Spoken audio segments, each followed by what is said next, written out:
Nick Zoller, everybody. Zoller.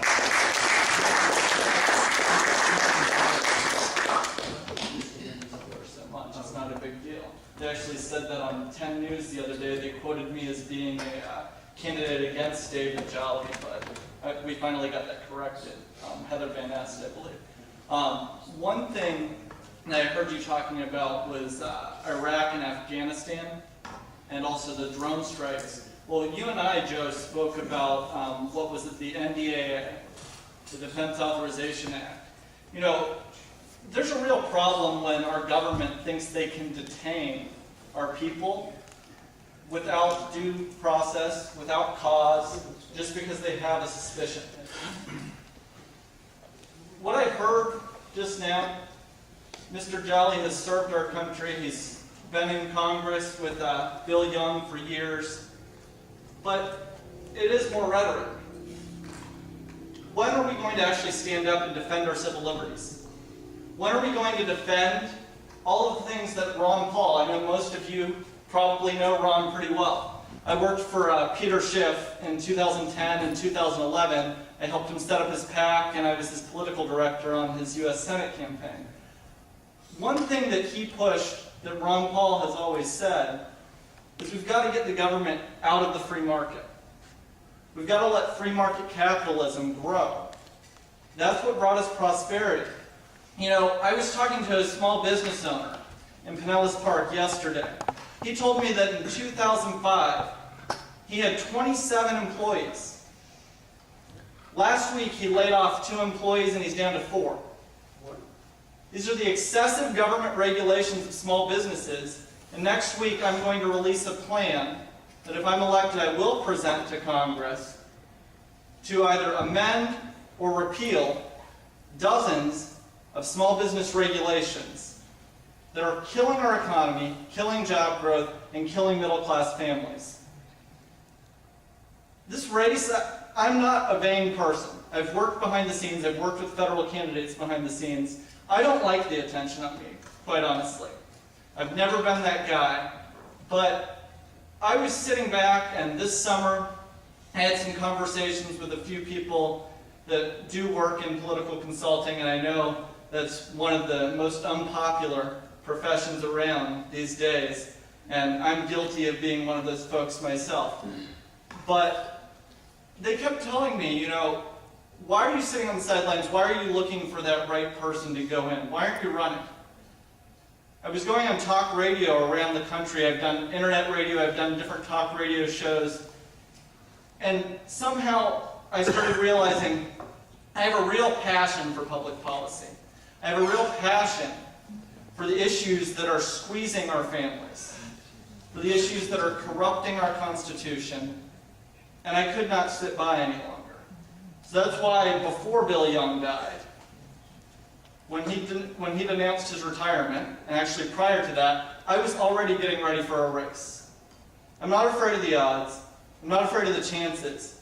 Because the people in this room, the people in Pinellas County, and the people in America matter too much for people to sit on the sidelines and say, okay, this person's more electable, this person's less electable, let's clear the field, let's get it ready. That's not how our government works. Our Constitution set it up so that people from any walk of life could run for office, get elected, and govern by the Constitution. We're heading into a situation where we're at war with ourselves. We're at war within the Republican Party.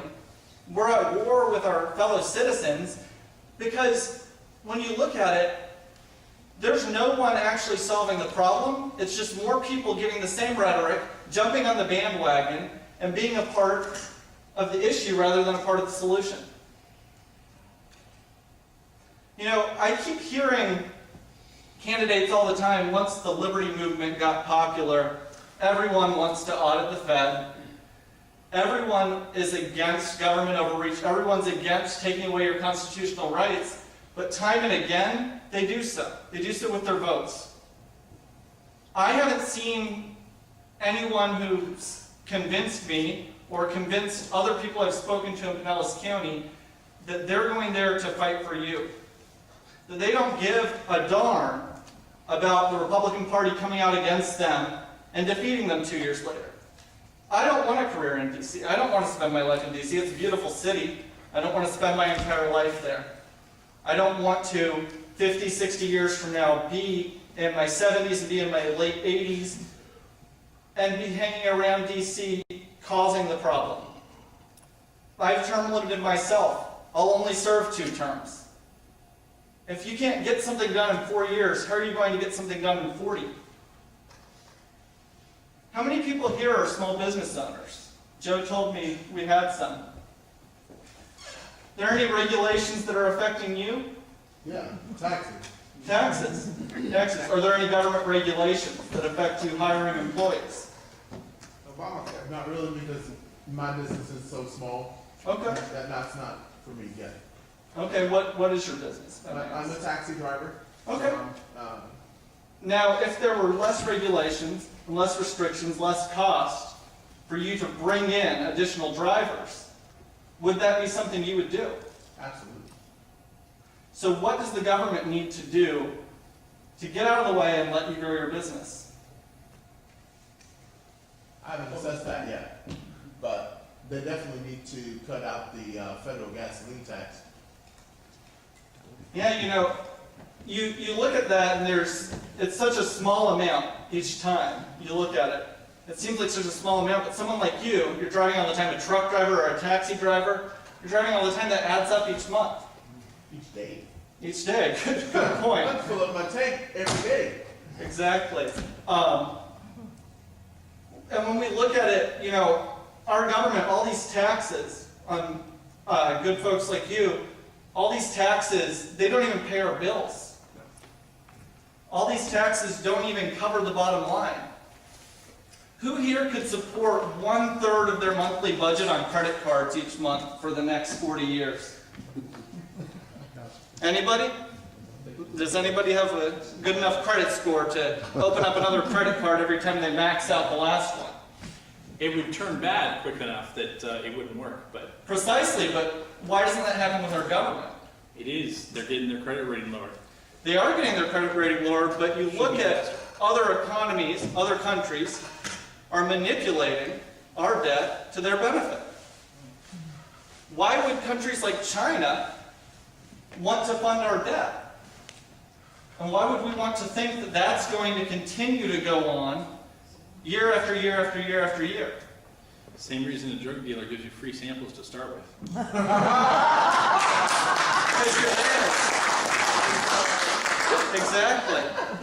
You belong to them, you're hooked on that money, and it's really just monopoly money. It's imaginary. We don't have the money. Anyone who's going to stand up and say, oh, we have these fiscal problems, we have ballooning debt, we've had this debt since well before George W. Bush.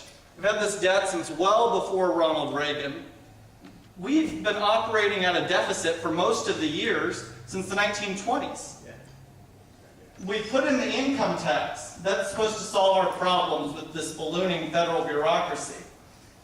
The income tax had several states that didn't even properly ratify. The language that was passed by 4 different states actually outlawed the income tax, and the Secretary of State at the time chose to overlook that and pass it through. Memos are online. You can go look at them yourselves. Anyway, what I'm saying here is I'm going to release a plan this coming Friday. It'll be available online, on social media, on my website. I welcome your feedback. Any small business owners, I really want to hear from every single person in this room what the government's doing that is preventing you from living your American dream. What is the government doing that's preventing you from either expanding your business, having better job growth potential, or just what they're doing that's disturbing you and disturbing you for the future of your children, the future of your grandchildren. You know, Peter Schiff talks a lot about how he predicted the economic bubble bursting in 2008. I had many, many conversations with him. Not a very personable guy. I don't know how many of you know of him, but he was Ron Paul's economic advisor in 2008. He's on Fox News, MSNBC all the time, and has a national radio show.